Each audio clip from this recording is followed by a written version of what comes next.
നമസ്കാരം. പശ്ചിമേഷ്യയിൽ യുദ്ധമേഘങ്ങൾ കനക്കുന്നു. പേർഷ്യൻ ഗൾഫിൽ അമേരിക്കയ്ക്ക് നൽകാൻ ഒരേയൊരു സ്ഥാനമേയുള്ളൂവെന്നും അത് കടലിന്റെ അടിത്തട്ടാണെന്നും ഇറാൻ പരമോന്നത നേതാവ് ആയത്തുള്ള മുജ്തബ ഖമേനി പ്രഖ്യാപിച്ചതോടെ മേഖല അതീവ ഗുരുതരമായ ഒരു സാഹചര്യത്തിലേക്ക് നീങ്ങുകയാണ്. ഡൊണാൾഡ് ട്രംപിന്റെ നാവിക ഉപരോധം പരാജയപ്പെടുമെന്ന് പ്രഖ്യാപിച്ച ഇറാൻ ഗൾഫ് മേഖലയിൽ നിന്നും ഹോർമൂസ് കടലിടുക്കിൽ നിന്നും അമേരിക്കയുടെ അന്ത്യം കുറിക്കുന്ന പുതിയ അധ്യായം തുടങ്ങിയതായും അവകാശപ്പെട്ടു. ദേശീയ പേർഷ്യൻ ഗൾഫ് ദിനത്തോടനുബന്ധിച്ച് പുറത്തുവിട്ട സന്ദേശത്തിലാണ് ഖമേനി അമേരിക്കയ്ക്കെതിരെ കടുത്ത ഭാഷയിൽ ആഞ്ഞടിച്ചത്.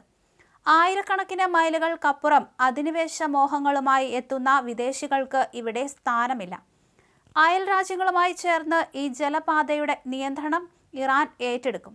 ശത്രുക്കളുടെ എല്ലാ അതിക്രമങ്ങളും അവസാനിപ്പിക്കും, ഖമേനി വ്യക്തമാക്കി. പിതാവ് അലി ഖമേനിയുടെ മരണശേഷം അധികാരമേറ്റ മുജ്തബ ഖമേനി ഇതാദ്യമായിട്ടാണ് ഇത്രയും രൂക്ഷമായ പ്രതികരണം നടത്തുന്നത്. ഇതോടെ ഇനി സമാധാന ചർച്ചകളുടെ പ്രസക്തിയും തീരുകയാണ്. ഇറാൻ പ്രകോപനം കടുപ്പിച്ചതോടെ സൈനികമായ തിരിച്ചടിക്ക് അമേരിക്കയും കോപ്പുകൂട്ടുകയാണ്.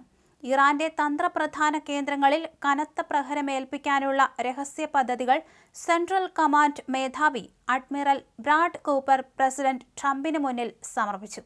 ഹോർമൂസ് കടലിടുക്ക് വീണ്ടും തുറക്കുന്നതിനായി കരസേനയെ ഇറക്കുന്നതും ഇറാന്റെ ആണവശേഖരം പിടിച്ചെടുക്കാൻ സ്പെഷ്യൽ ഫോഴ്സിനെ നിയോഗിക്കുന്നതും ഉൾപ്പെടെയുള്ള അപകടകരമായ നീക്കങ്ങളാണ് പെന്റഗൺ ആലോചിക്കുന്നത്.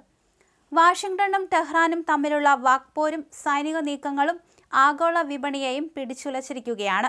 അന്താരാഷ്ട്ര വിപണിയിൽ എണ്ണവില ബാരലിന് $125 കടന്നു. റഷ്യ യുക്രൈൻ യുദ്ധത്തിന് ശേഷം എണ്ണവില രേഖപ്പെടുത്തുന്ന ഏറ്റവും ഉയർന്ന നിരക്കാണിത്. ഹോർമൂസ് കടലിടുക്ക് വഴിയുള്ള ചരക്കു നീക്കം മാസങ്ങളായി തടസ്സപ്പെട്ടത് ആഗോള സമ്പദ് വ്യവസ്ഥയെ കടുത്ത പ്രതിസന്ധിയിലേക്കാണ് തള്ളിവിടുന്നത്. യുദ്ധഭീതി ഏഷ്യൻ രാജ്യങ്ങളിലെ ഭക്ഷ്യസുരക്ഷയെയും ബാധിച്ചു തുടങ്ങി. ഇറാൻ സംഘർഷം പടരുന്നതോടെ ഏഷ്യയിലുടനീളം കർഷകർ നെൽകൃഷി വെട്ടിക്കുറയ്ക്കുന്നത് അരിക്ഷാമത്തിന് കാരണമാകുമെന്ന ഭീതി ഉയർത്തുന്നുണ്ട്. വിതരണ ശൃംഖല തകരാറിലായതും വളത്തിന്റെ വില വർദ്ധിച്ചതുമാണ് കർഷകരെ പിന്നോട്ടടിപ്പിക്കുന്നത്. അതിനിടെ NATO സഖ്യകക്ഷിയായ ജർമ്മനിയുമായും Trump കൊമ്പുകോർക്കുകയാണ്. German chancellor Friedrich മെർസുമായി ഉടലെടുത്ത തർക്കത്തെ തുടർന്ന് ജർമ്മനിയിലുള്ള അമേരിക്കൻ സൈന്യത്തെ പിൻവലിക്കുമെന്ന് ട്രംപ് ഭീഷണിപ്പെടുത്തി. ഇറാൻ വിഷയം കൈകാര്യം ചെയ്യുന്നതിൽ മെർസ് തികഞ്ഞ പരാജയമാണെന്നാണ് ട്രംപിന്റെ ആരോപണം. എന്നാൽ അമേരിക്കൻ സൈന്യത്തെ പിൻവലിച്ചാൽ നേരിടാൻ തയ്യാറാണെന്ന് ജർമ്മൻ വിദേശകാര്യമന്ത്രി ജോഹാൻ വഡേഫുൾ പ്രതികരിച്ചു. ബ്രിട്ടീഷ് രാജാവ് ചാൾസ് മൂന്നാമൻ ഇപ്പോഴുണ്ടായിരുന്നുവെങ്കിൽ ഇറാൻ വിഷയത്തിൽ തന്നെ സഹായിക്കുമായിരുന്നുവെന്ന ട്രംപിന്റെ പരാമർശവും വലിയ ചർച്ചകൾക്ക് വഴിവെച്ചിട്ടുണ്ട്. നയതന്ത്ര നീക്കങ്ങളെക്കാൾ സൈനികമായ ബലപ്രയോഗത്തിലൂടെ ഇറാനെ മുട്ടുകുത്തിക്കണമെന്ന് ട്രംപിന്റെയും സംഘത്തിന്റെയും ഉറച്ച വിശ്വാസമുണ്ട്. ഇറാന്റെ പാർലമെന്റ് സ്പീക്കർ മുഹമ്മദ് ബാഗർ ഗാലിബാഫും അമേരിക്കയ്ക്കെതിരെ രംഗത്ത് വന്നു. അമേരിക്കൻ സാന്നിധ്യമില്ലാത്ത അയൽ രാജ്യങ്ങളുടെ സഹകരണത്തോടെയുള്ള ഒരു പേർഷ്യൻ ഗൾഫാണ് ഇറാന്റെ ലക്ഷ്യമെന്ന് അദ്ദേഹം പറഞ്ഞു. എന്നാൽ അമേരിക്കയുടെ സാമ്പത്തിക ഉപരോധവും നാവിക ഉപരോധവും ഇറാനെ തളർത്തുന്നുണ്ടെന്നാണ് വൈറ്റ് ഹൗസിന്റെ വിലയിരുത്തൽ.